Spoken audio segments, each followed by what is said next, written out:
예수께서 다시 비유로 대답하여 이르시되 천국은 마치 자기 아들을 위하여 혼인잔치를 베푼 어떤 임금과 같으니 그 종들을 보내어 그 청한 사람들을 혼인잔치에 오라 하였더니 오기를 싫어하거늘 다시 다른 종들을 보내며 이르되 청한 사람들에게 이르기를 내가 오찬을 준비하되 나의 소와 살찐 짐승을 잡고 모든 것을 갖추었으니 혼인잔치에 오소서 하라 하였더니 그들이 돌아보지도 않고 한 사람은 자기 밭으로 한 사람은 자기 사업하러 가고 그 남은 자들은 종들을 잡아 모욕하고 죽이니 임금이 노하여 군대를 보내어 그 살인한 자들을 진멸하고 그 동네를 불사르고 이에 종들에게 이르되 혼인잔치는 준비되었으나 청한 사람들은 합당하지 아니하니 네 거리 길에 가서 사람을 만나는 대로 혼인잔치에 청하여 오라 한대 종들이 길에 나가 악한 자나 선한 자나 만나는 대로 모두 데려오니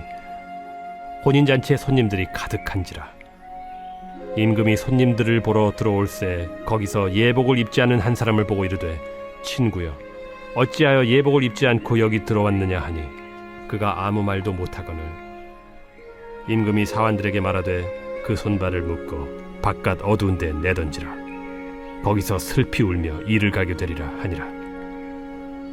청함을 받은 자는 많되 택함을 입은 자는 적으니라. 이에 바리새인들이 가서 어떻게 하면 예수를 말의 올무에 걸리게 할까 상의하고 자기 제자들을 헤롯 당원들과 함께 예수께 보내어 말하되 선생님이여 우리가 아노니 당신은 참되시고 진리로 하나님의 도를 가르치시며 아무도 꺼리는 일이 없으시니 이는 사람을 외모로 보지 아니하심이니이다. 그러면 당신의 생각에는 어떠한지 우리에게 이르소서. 가이사에게 세금을 바치는 것이 옳으니까 옳지 아니하니까. 예수께서 그들의 악함을 아시고 외식하는 자들아 어찌하여 나를 시험하느냐 세금 낼 돈을 내게 보이라 하시니 데나리온 하나를 가져왔거늘 이 형상과 이 글이 누구의 것이냐 가이사의 것이니이다. 그런즉 가이사의 것은 가이사에게 하나님의 것은 하나님께 바치라. 그들이 이 말씀을 듣고 놀랍게 여겨 예수를 떠나가니라. 부활이 없다 하는 사두개인들이 그날 예수께 와서 물어 이르되 선생님이여 모세가 일렀으되 사람이 만일 자식이 없이 죽으면 그 동생이 그 아내에게 장가들어 형을 위하여 상속자를 세울지니라 하였나이다. 우리 중에 친형제가 있었는데 마지가 장가들었다가 죽어 상속자가 없으므로 그 아내를 그 동생에게 물려주고 그 둘째와 셋째로 7째까지 그렇게 하다가 최후에 그 여자도 죽었나이다. 그런즉 그들이 다 그를 취하였으니 부활 때 7 중에 누구의 아내가 되리이까? 너희가 성경도 하나님의 능력도 알지 못하는 거로 오해하였도다. 부활 때에는 장가도 아니가고 시집도 아니가고 하늘에 있는 천사들과 같으니라. 죽은 자의 부활을 논할진대 하나님이 너희에게 말씀하신 바 나는 아브라함의 하나님이요 이삭의 하나님이요 야곱의 하나님이로라 하신 것을 읽어보지 못하였느냐. 하나님은 죽은 자의 하나님이 아니요 살아있는 자의 하나님이시니라. 무리가 듣고 그의 가르치심에 놀라더라. 예수께서 사두개인들로 대답할 수 없게 하셨다 함을 바리새인들이 듣고 모였는데 그 중에 한 율법사가 예수를 시험하여 묻되 선생님, 율법 중에서 어느 계명이 크니이까? 내 마음을 다하고 목숨을 다하고 뜻을 다하여 주 너희 하나님을 사랑하라 하셨으니 이것이 크고 첫째 되는 계명이요 둘째도 그와 같으니 내 이웃을 내 자신같이 사랑하라 하셨으니 이 두 계명이 온 율법과 선지자의 강령이니라. 바리새인들이 모였을 때 예수께서 그들에게 물으시되 너희는 그리스도에 대하여 어떻게 생각하느냐? 누구의 자손이냐? 다윗의 자손이니이다. 그러면 다윗이 성령에 감동되어 어찌 그리스도를 주라 칭하여 말하되 주께서 내 주께 이르시되 내가 네 원수를 네 발 아래에 둘 때까지 내 우편에 앉아 있으라 하셨도다 하였느냐. 다윗이 그리스도를 주라 칭하였은즉 어찌 그의 자손이 되겠느냐. 한마디도 능히 대답하는 자가 없고 그날부터 감히 그에게 묻는 자도 없더라.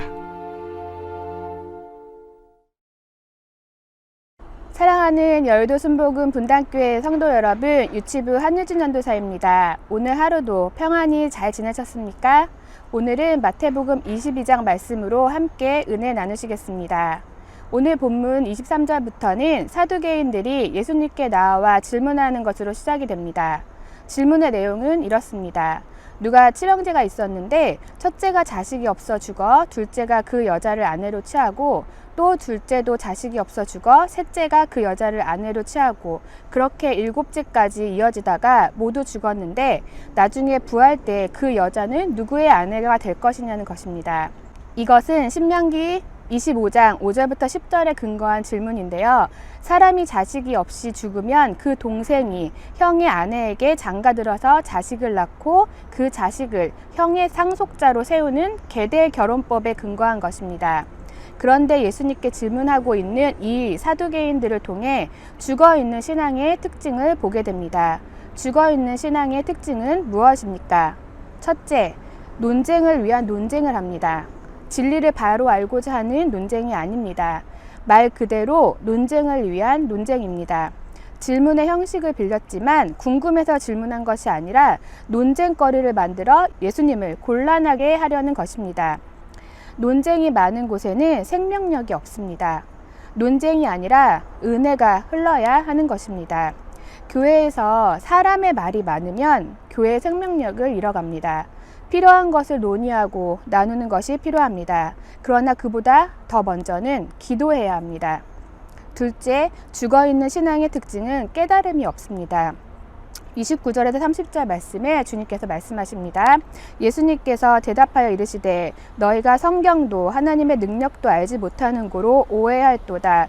부활 때에는 장가도 아니가고 시집도 아니가고 하늘에 있는 천사들과 같으니라.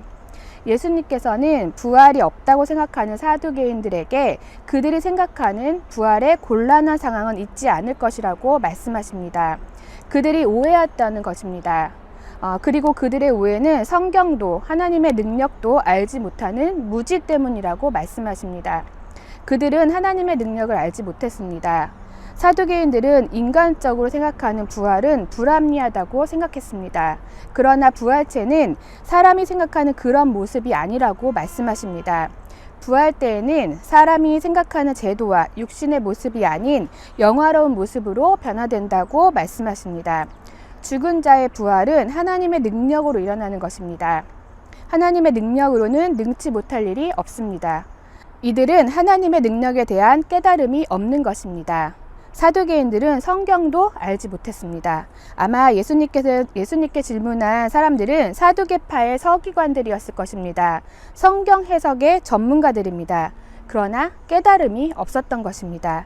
예수님께서 그들이 절대적 가치를 두고 있는 잘 알고 있다고 생각하는 모세오경을 이용해 사두개인들의 질문에 답하십니다. 31절에서 32절입니다. 죽은 자의 부활을 논할진대 하나님이 너희에게 말씀하신 바 나는 아브라함의 하나님이요 이삭의 하나님이요 야곱의 하나님이로라 하신 것을 읽어보지 못하였느냐. 하나님은 죽은 자의 하나님이 아니요 살아있는 자의 하나님이시니라. 이 구절에서 동사가 현재 진행형으로 되어 있습니다. 하나님께서 모세에게 말씀하실 때 아브라함의 하나님이었다가 아니라 아브라함의 하나님이다 라고 말씀하신 것은 육신은 죽었지만 그들이 하나님과 함께 현존하고 있음을 말씀하신 것입니다. 살아있는 것입니다. 부활이 없다면 그들이 하나님과 함께 살아있을 수 있겠냐고 말씀하시는 것입니다. 사두개인들은 수없이 이 구절을 읽었을 것입니다. 그런데 깨달음이 없었습니다. 죽은 신앙은 깨닫지 못합니다. 그러나 살아있는 신앙은 영적 깨달음이 있습니다. 성령께서 깨닫게 하셔서 말씀이 우리 속에서 살아 역사하게 되는 것입니다. 셋째, 죽은 신앙은 이 땅에 소망을 두고 살아갑니다. 사두개인들은 부활을 믿지 않는 사람들입니다. 그래서 부활이 없다 하는 사두개인들이라는 표현을 받고 있는데요. 부활이 없다고 생각하니 이들의 관심은 어디 있겠습니까? 이들의 관심은 온통 이 땅에 있습니다. 그래서 신앙의 이름으로 자신의 권력을 추구하고 부를 추구합니다. 죽으면 끝이니까 이 땅에서 잘 사는 것이 최대 목표가 되는 것입니다. 그러나 살아있는 신앙은 이 땅에 소망을 두는 것이 아니라 하나님 나라에 소망을 둡니다. 이 세상의 삶으로 끝이 아니고 다시 부활했기 때문입니다. 우리가 고난과 아픔이 있어도 낙담하지 말고 믿음으로 살아야 할 이유가 여기 있습니다. 믿음으로 살아가는 자는 결국 부활하여 승리할 것이기 때문입니다. 주님께서는 하나님은 죽은 자의 하나님이 아니라 살아있는 자의 하나님이라고 말씀하십니다. 우리는 살아있는 신앙을 가지고 있습니까? 육신은 살아있으나 죽은 신앙을 가지고 있지는 않은지 생각해 보셔야겠습니다. 살아있는 신앙으로 살아있는 자의 하나님과 동행하는 우리 모두가 되기를 기도하겠습니다. 다 같이 기도하시겠습니다. 사랑이 많으시고 좋으신 하나님, 우리에게 고난과 아픔이 있어도 낙담하지 않고 믿음으로 살아가 결국 부활의 승리를 경험하는 믿음의 승리자들이 되게 하여 주시옵소서. 부활의 신앙을 가지고 살아갈 때 인생이 결코 헛된 것이 아님을 마음에 새기게 하시고 살아있는 자의 하나님이라 말씀하신 주님의 말씀을 기억하여 영혼 육이 살아있는 믿음의 신앙인들이 되게 하여 주시옵소서. 많은 나라가 민족이 또한 교회가 코로나19로 지쳐가고 있지만 그 안에서 생명 되신 주님을 더욱 신뢰하고 믿으며 있는 자리에서 말씀과 기도와 찬양으로 새롭게 살아나는 믿음의 신앙인들이 되게 하여 주시옵소서. 감사드리며 예수님의 이름으로 기도드립니다. 아멘. 하나님 말씀에 뜨거워 떠는 자, 그 말씀에 생명을 거는 자, 한 사람 찾으시는 주님의 약속을 믿어 하나님 말씀에 명을 거는 자, 순종하며 주 따라가는 자, 영원한 하나님 나라 이뤄갈 주의 교회요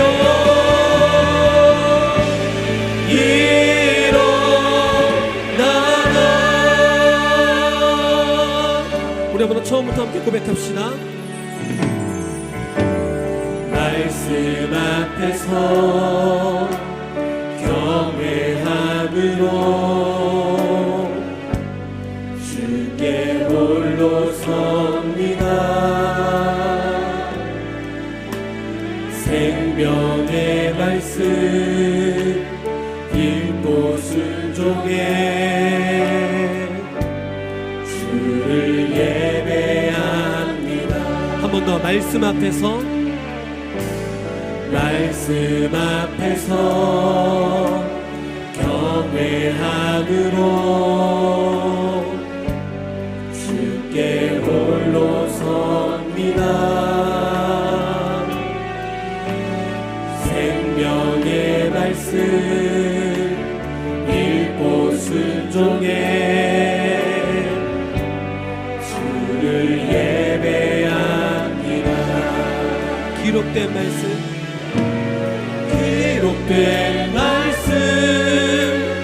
힘이 있어서 진리로 우리 거룩해 하며 거룩한 말씀 세세 영원히 복음이 되어 말씀하시네.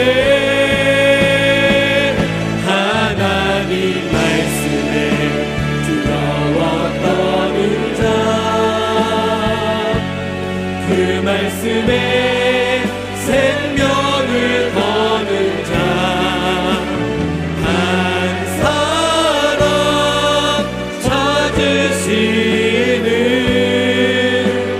주님의 약속을 우리 안에 깊이 있는 말씀이 되게 해주시고 다시 한번 능력으로 주 앞에 나아갈 수 있도록 인도하시게 함께하여 주시옵소서.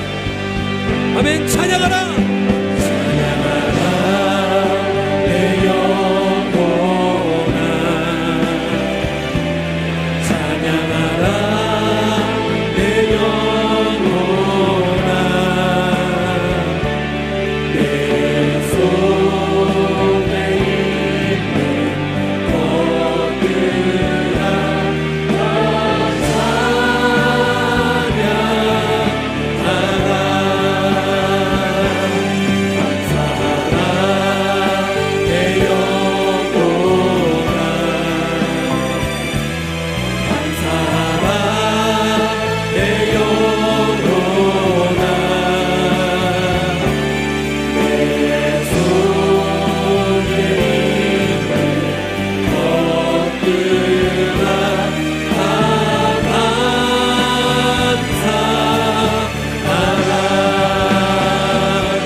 내